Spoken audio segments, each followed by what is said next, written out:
In this video, we will be tasting and talking about batch 99 of the Eco Cha Tea Club, a traditional Lugu Oolong Tea from Taiwan.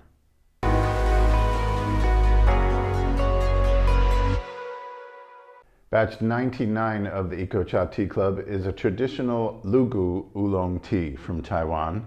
Lugu is a historical tea growing region in central Taiwan, Nantou County, the home of Dongding Oolong Tea. And prior to the popularization of that name, Dongding Oolong, it was just referred to as Lugu Tea. Even when I first started drinking tea in the early 90s, I heard Lugu Tea more often than I did Dongding Oolong Tea. The name Dongding was really, it was chosen and developed by the Lugu Farmers Association when they established their tea competition. And it does have historical roots in the place named the mountain that started growing tea, one of the earliest places in the township, which is rather large. Dongding Mountain has this historical tale of Mr. Lin, who went to mainland China in the 1850s to take the official exam to become some sort of government official, and brought back with him tea saplings, and that's how it all started. That's one of the stories that exists. Tea developed in the area. It had been developed already around the Sun Moon Lake area and in northern Taiwan as well. And here we are in the 21st century, and people are still making tea similar to how it was made 50, 100 years ago, or at least 50 years ago, because there are members of the tea community that can attest to that. This batch of tea is similar to that kind of tea. Before I personally got here I started coming to Lugu in 1993, and the Farmers Association competition was pretty well established then, and they promoted a roasted version of this oolong tea, and that has become most popular. Dongding and other traditional oolong teas that were made in this area were not originally roasted, at least not by the tea farmers and tea makers. The merchants would roast batches of tea that they acquired or procured from this area, and eventually that type of tea kind of claimed its fame over this traditional version. So when our friend told us that he made a batch of winter tea that was well oxidized, we're always interested to taste that. And we went up and tasted this batch, and it indeed is. It's definitely more oxidized than most teas that are made around here. And he did that for a specific reason. It was a winter crop, and the leaves took a long time to grow, so they were getting a little bit lao hua, or they're getting a little leathery, not as tender and supple as they were a month before, but that's because they didn't grow very fast. So he decided to just go for it, and he put these leaves through a much longer solar withering process, and definitely, I think it's the longest tumbling, the shuffling that kind of lightly bruises the leaves, or at least activates the circulation within the leaves and allows them to oxidize more fully. You know, in high mountain oolong tea, that's done for 20 minutes, 30 minutes. Baozhong tea is less than that.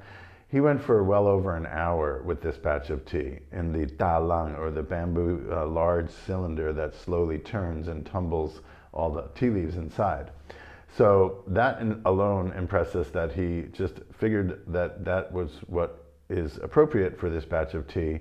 And it did turn out quite nicely and interesting in terms of its flavor profile. Having said all that, I want to take a sip before I continue.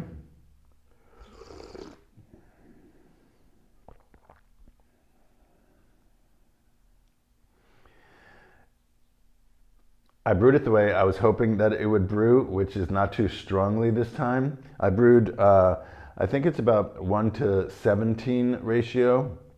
So I did 10.5 grams of tea leaves in this close to 180 milliliter pot, 175, 180.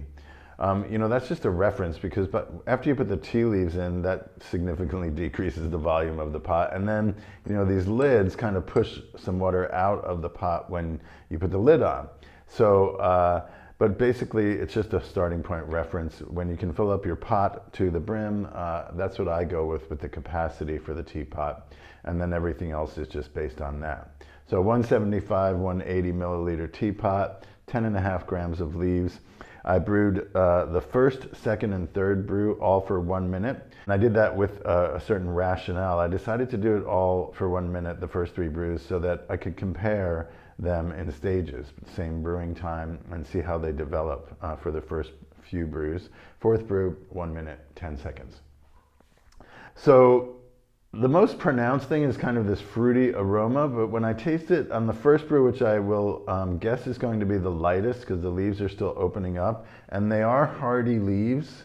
They have a thickness to them, and just like they needed extra work in their processing in order to bring them to their optimal quality of brewing tea, I think that they take a little while to open up while brewing. So the first brew,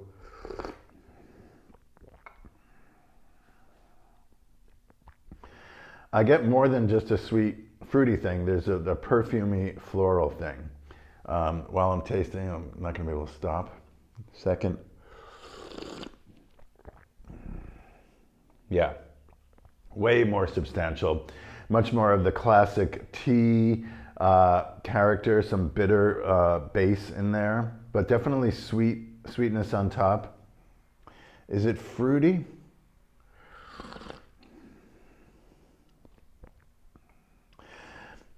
I think fruity is what comes to mind because there's this combination of bitter and sweet and this fragrant thing that goes on.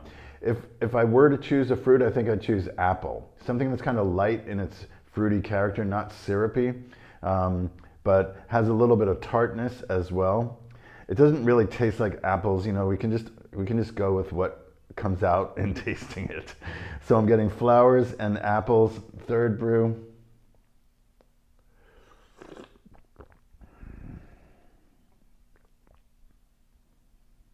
Pretty similar.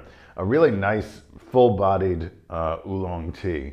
Oolong, you know, is that large spectrum between green and black, and there's a lot of variations in between. I would say this is a nice mid-range, and it's unroasted, so you really get to taste that original flavor, and it does include bitter and astringent notes in its flavor profile. But that's what brings it alive. That's what makes your face kind of light up when you're tasting it, and that's what I think tea lovers are a little bit addicted to in the end, and it's good for us as well. Those qualities are the polyphenol compounds that are beneficial to our health. I won't get into that. There's too much of this story to tell about the tea. Back to the tea and its source. This is a friend of mine who I've really only gotten to know well in the last few years. I've known his family for over 10 years. It all started with his father's older brother, his uncle, who we sourced several batches of tea from. He's well into his 80s now. When I pulled up on my motorcycle yesterday to stop by, I saw the older brother uncle first. He was on the side of the road, and it was really nice to see him and talk with him. My American friend's wife's parents introduced me to this old farmer in Lugu. They had been buying tea from him for 20 or 30 years, and that was 15 years ago. So there's a lot of history. I told the old uncle that I just found a bag of tea that we shared with the tea club as batch number 2, I believe, or we shared 2, so I'm not sure which one it was, but one of the very early batches. We're in batch 99 now. I found a bag in my New Year's cleaning last week of that batch of tea, and I'm going to bring it to Old Man Sue. Their family name is Sue.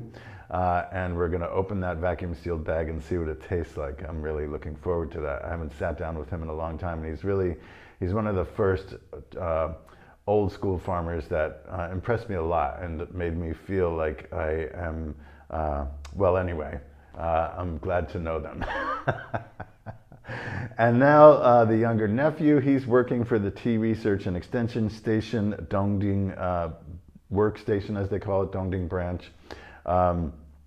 In Lugu, and he's really doing a lot to preserve his local culture. He's the guy that we get the Dongding Tie Guan Yin from in recent years. He's recultivating an old strain of tea, what we could call an heirloom strain.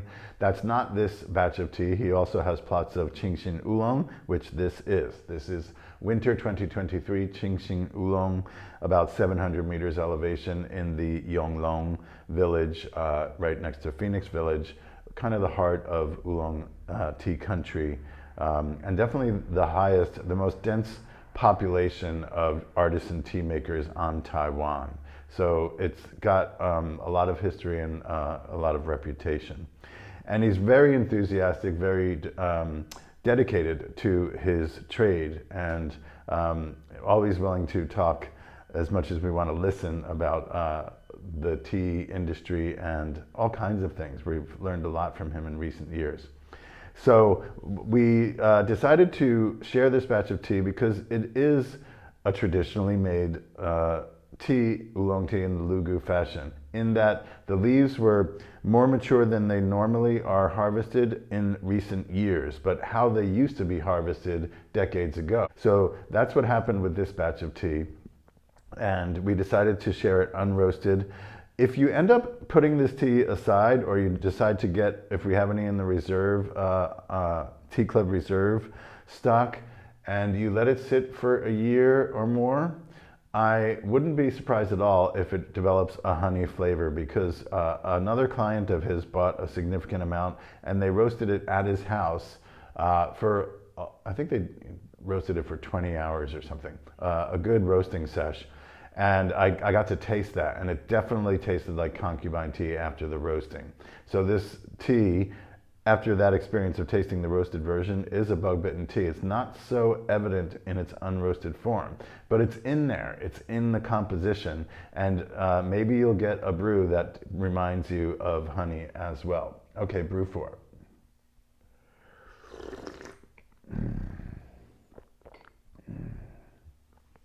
Really nice thick mouthfeel. It's got substance, you know. What turns me on about this kind of tea is that it's complex and it's flavorful. It's got bitter, it's got sweet, it's got a little bit of astringent tartness, but it has this substance in the consistency of the brew. And it's not that watery kind of thing. You get a nice thick mouthfeel. I'm going to take one more sip of 4.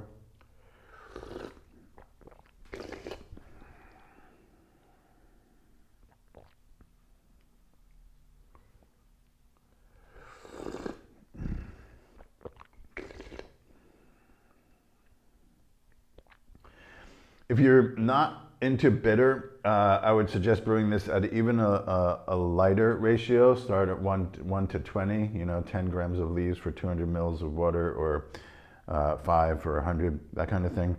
It's got a bitter base, but I love that. And it makes the flavor more interesting because it brings it all alive. The astringent factor is not drying my tongue totally, but it is a dry enough finish. So I'm getting a nice balance of sweet and dry finish. So there we have it, a family that we are very happy to continue to know, kind of moving into the next generation. Old Man Su is, he procures batches of tea and roasts them still. He's still providing people in his community with the tea that his customers came to know and love. That's a very, well, it's kind of the heart of it, really. Like when you have people that have been coming to you for 30 years, or maybe closer to 50 now, saying, can we still get tea from you? And he's 85 and still doing that for them. Okay, quick look at the tea leaves. You know, there's not a lot, they're not overly mature, because if they were, you'd see a lot more yellowing in the coloring of the leaves. There's not really any yellow. There's a little bit lighter green. And in the brewed leaves, we can see the reddening around the edges of the leaves and in the stems, and some like at the tips of the leaves as well. That's all that tumbling that he did in order to get this well-matured batch of winter tea. Winter tea is known to be more fibrous and less juicy, basically less water content in the leaves by the time it's harvested due to the weather. It's not as rainy usually in the winter season. So that is the art of determining what you can do to take your raw produce and bring it to its optimal quality in the end product. And it's what a lot of people are not really willing or that skilled or experienced in doing. This guy has learned from his father and his uncles and his grandfather how to do just that. That's what they've been doing for generations. Okay, is there anything else I want to say? It was a really nice experience to show up on my motorcycle. I asked him, what time do you get home from work? Oh, about 5:15. Okay, I'm going to come up and take a couple of photos of you and your dad in the tea garden before it gets dark, because I need to write some blog posts this weekend. And I just went up there, and it's just that casual. Sit down and have a quick pot of tea, and say that I'll bring this tea of your uncle's next time, because there's not enough time tonight to enjoy it, and we'll come back and have a more relaxed tea sesh. Batch 99 of the Eco-Cha Tea Club, Traditional Lugu Oolong Tea from Yonglong Village, winter 2023. Thanks for being with us. See you next time.